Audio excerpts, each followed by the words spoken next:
नीलम दिशा हमर नमस्कार दर्शक लोकन एहि चैनल के सब्सक्राइब करबा के लेल लाल बटन का दबाव आ तकर बाद घंटी पर क्लिक क के नव नव मैथिली गीतक आनंद उठाओ।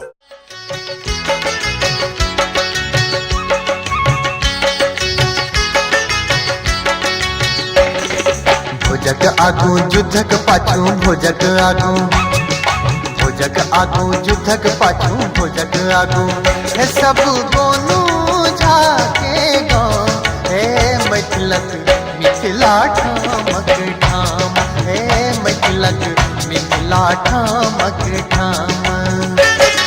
भोजक आगू युद्धक पाछू भोजक आगू भोजक आगू युद्धक पाछू भोजक आगू।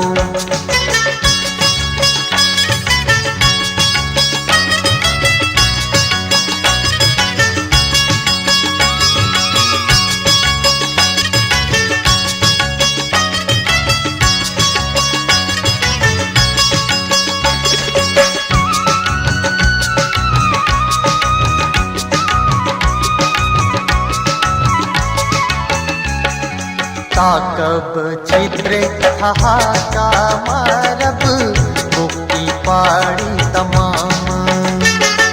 ताकब चित्रे हाहाका मारब मुक्ति पाड़ी तमाम। आहिरोपा गुरजिया आहिरोपा गुरजिया बूढ़क बना हरान मैथिलक मिथिला ठामक ठाम हे मैथिलक मिथिला ठामक ठाम। भोजक आगू युद्धक पाछू भोजक आगू भोजक आगू युद्धक पाछू भोजक आगू।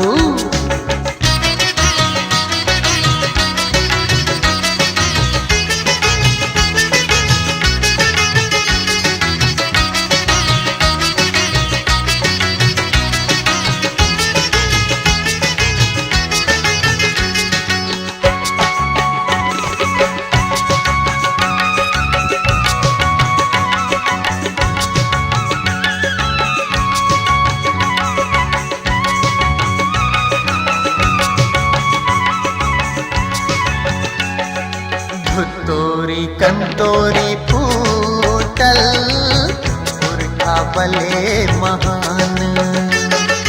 धुतोरी कंतोरी फूटल पुरखा बले महान। भाग्यक फल संतोषक अमृत भाग्यक फल संतोषक अमृत भगवानक सबका दान हे मैथिलक मिथिला ठामक ठाम हे मैथिलक मिथिला ठामक ठाम। भोजक आगू युद्धक पाछू भोजक आगू भोजक आगू युद्धक पाछू भोजक आगू।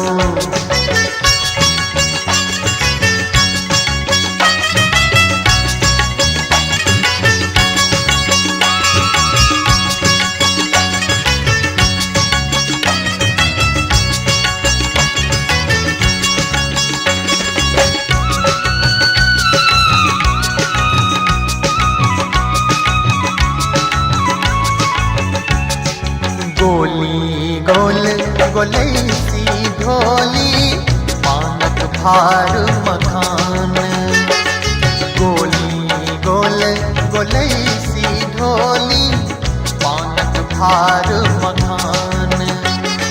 गृह चूड़ा दही चूड़ा गृह चूड़ा दही चूड़ा हर मोने मोन महान हे मैथिलक मिथिला ठामक ठाम हे मैथिलक मिथिला ठामक ठाम।